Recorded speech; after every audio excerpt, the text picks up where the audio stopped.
This speech is from the movie Patton, where George C. Scott portrays General Patton on the eve of Operation Overlord, and he's giving a speech to his soldiers in the Third Army, and he was kind of upset that he wasn't leading the invasion in Normandy, but he's trying to motivate his soldiers and get ready to lead them in combat.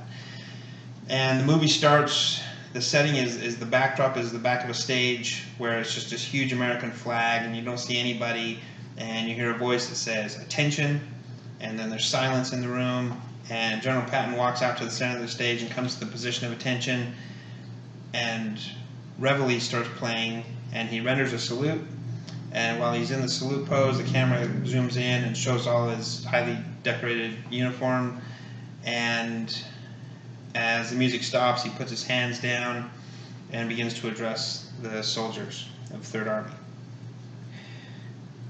Men, I want you to remember that no dumb bastard ever won a war for his country by dying for it. He won it by making the other poor dumb bastard die for his country. All this stuff you've heard about America not wanting to fight, stay out of the war, is a bunch of horse dung.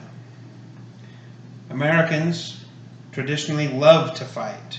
All real Americans love the sting of battle.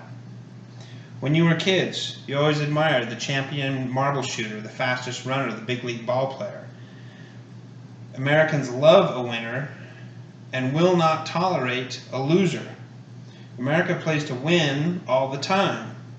I wouldn't give a hoot in hell to a man who lost and laughed. That's why Americans have never lost and will never lose a war. Now, the Army is a team. Lives, eats, sleeps, fights as a team. This individuality stuff is a bunch of crap. The villiest bastards who wrote that for the Saturday Evening Post don't know any more about real battle than they do about fornicating. Now, we have the finest food, equipment, spirit, the best men in the world. You know, I actually pity those poor bastards we're going up against. By God, I do. We're not just going to shoot the bastards. We're going to cut out their living guts and use them to grease the treads of our tanks. We're going to murder those lousy Hun bastards by the bushel. Now, some of you boys I know are wondering whether or not you're going to chicken out under fire. Don't worry about that.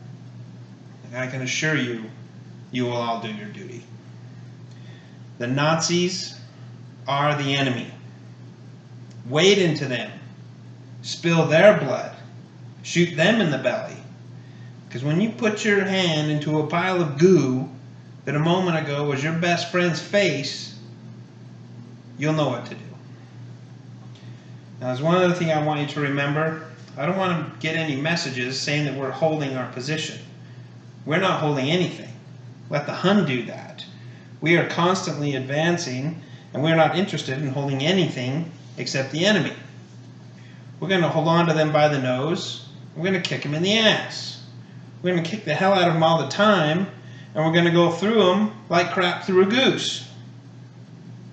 Now, there's one more thing you'll be able to say when you get back home, and you may thank God for it.